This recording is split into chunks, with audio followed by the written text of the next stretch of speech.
ಇನ್ನು ಮೊನ್ನೆಯ ದಿನ ಕಾರವಾರ ಶಾಸಕ ಸತೀಶ್ ಸೈಲ್ ಮನೆ ಮೇಲೆ ಇಡಿ ದಾಳಿಯನ್ನ ಮಾಡಿತ್ತು. ಆದರೆ ಇದೀಗ ರೋಚಕ ವಿಚಾರಗಳು ಗೊತ್ತಾಗ್ತಾ ಇದೆ. ಇಡಿ ಅಧಿಕಾರಿಗಳೇ ಶಾಕ್ಗೆ ಒಳಗಾಗ್ತಾ ಇದ್ದಾರೆ. ಎಷ್ಟರ ಮಟ್ಟಿಗೆ ಸಂಪತ್ತಿದೆ ಅಂತ ಹೇಳಿದ್ರೆ ಇಡಿ ಅಧಿಕಾರಿಗಳೇ ಶಾಕ್ಗೆ ಒಳಗಾಗಿದ್ದಾರಂತೆ. ಇಷ್ಟೆಲ್ಲ ಹೆಂಗ್ ಮಾಡಿದೆ ಈ ಪುಣ್ಯಾತ್ಮ ಅಂತ ಹೇಳಿ ಮನೆ ಕಚೇರಿಗಳಲ್ಲಿ ಪತ್ತೆಯಾದಂತ ಸಂಪತ್ತು ಕಂಡು ಅಧಿಕಾರಿಗಳು ಶಾಕ್ಗೆ ಒಳಗಾಗಿದ್ದಾರೆ. ಶಾಸಕ ಸತೀಶ್ ಸೈಲ್ ನಿವಾಸದಲ್ಲಿ 6.75 kg ಚಿನ್ನ ಸಿಕ್ಕಿದೆ. ಮನೆಯಲ್ಲಿ 1.68 ಕೋಟಿ ರೂಪಾಯಿಗಳು.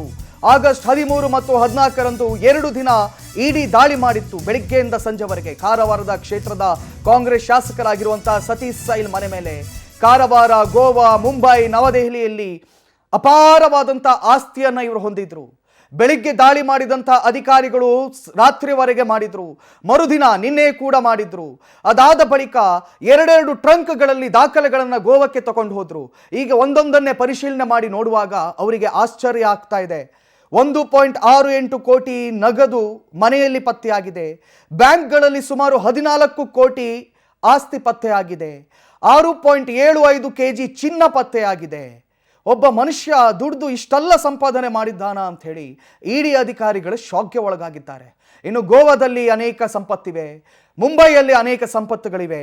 ಸೊ ಬೇರೆ ಬೇರೆ ಕಡೆಗಳಿಂದ ಅವರ ಆಸ್ತಿ ಲೆಕ್ಕಗಳನ್ನೆಲ್ಲ ತರಿಸ್ಕೊಂಡು ಅವರು ತನಿಖೆಯನ್ನು ಮಾಡ್ತಾ ಇದ್ದಾರೆ. ಇನ್ನು ಈ ವಿಚಾರದ ಕುರಿತಾಗಿ ಕಾರವಾರದಿಂದ ಹೆಚ್ಚಿನ ಮಾಹಿತಿಯನ್ನು ನೀಡಲಿಕ್ಕೆ ಉದಯ್ ಬರ್ಗಿ ಅವರು ಸಂಪರ್ಕದಲ್ಲಿದ್ದಾರೆ. ಉದಯ್ ಬರ್ಗಿ, ಇಷ್ಟೊಂದೆಲ್ಲ ಸಂಪಾದನೆಯನ್ನು ಅವರು ಮಾಡಿದ್ರಾ ಅಥವಾ ಇದು ಬೇರೆ ಅಕ್ರಮವಾಗಿ ಸಂಪಾದನೆ ಮಾಡಿದ್ದ? ಇಡಿ ಏನ್ ತನಿಖೆ ಮಾಡ್ತಾ ಇದೆ? ಇಡಿ ಏನ್ ಹೇಳ್ತಾ ಇದೆ? ಏನಂತಂದ್ರೆ ಸತೀಶ್ ಸೈಲ್ ಅವರು ಈ ಹಿಂದಿನಿಂದಲೂ ಅಂದ್ರೆ ಶಾಸಕರಾಗುವ ಪೂರ್ವದಲ್ಲೂ ಕೂಡ ಅವರು ಉದ್ಯಮದಲ್ಲಿ ಸಾಕಷ್ಟು ಬೆಳೆದಿದ್ದಂತವ್ರು.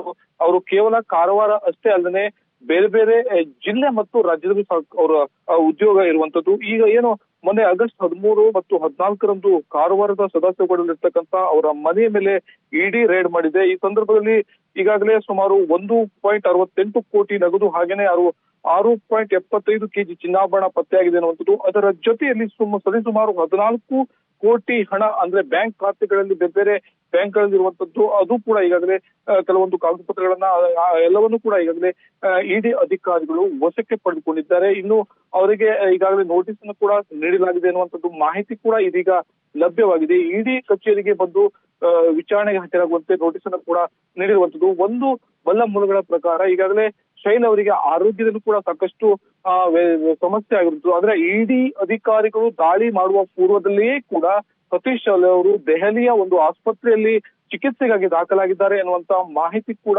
ಸಿಕ್ಕಿದೆ. ಹೀಗಾಗಿ ಸೈಲ್ ಅವರು ಆಸ್ಪತ್ರೆಯಲ್ಲಿ ಇರುವಂತಹ ಸಂದರ್ಭದಲ್ಲಿ ಇಡಿ ಅಧಿಕಾರಿಗಳು ರೈಡ್ ಮಾಡಿದರೆ ಸಿಕ್ಕಿರ್ತಕ್ಕಂತ ನಗದು ಮತ್ತು ಚಿನ್ನಾಭರಣಗಳನ್ನ ವಶಕ್ಕೆ ಪಡೆದುಕೊಂಡು ಕೆಲವೊಂದಿಷ್ಟು ದಾಖಲೆಗಳನ್ನ ವಶಕ್ಕೆ ಪಡೆದುಕೊಂಡು ಇದೀಗ ವಿಚಾರಣೆಯನ್ನ ಮುಂದುವರಿಸಿರುವಂತದ್ದು. ಬೆಂಗಳೂರಿನಲ್ಲಿ ಕೂಡ ವಿಚಾರಣೆ ನಡೀತಾ ಇದೆ. ಇನ್ನು ಯಾವುದೇ ಕ್ಷಣದಲ್ಲಿ ಅವರನ್ನ ಕರೆಸ್ಕೊಳ್ಬೇಕು, ಈಗ ಆಸ್ಪತ್ರೆಯಲ್ಲಿ ಅವರು ದಾಖಲಾಗಿರ್ತಕ್ಕಂಥ ಹಿನ್ನೆಲೆಯಲ್ಲಿ ಯಾವ ರೀತಿಯಾಗಿ ಅವರನ್ನ ವಿಚಾರಣೆ ಮಾಡ್ಬೇಕು ಅನ್ನೋದು ಕೂಡ ಈಗ ಇಡಿ ಅಧಿಕಾರಿಗಳು ಮಾಡ್ತಾ ಇರುವಂತದ್ದು. Yes, thank you. ತಮ್ಮೆಲ್ಲ ಮಾಹಿತಿಗಳಿಗಾಗಿ ಧನ್ಯವಾದ ಸಲ್ಲಿಸ್ತೀವಿ.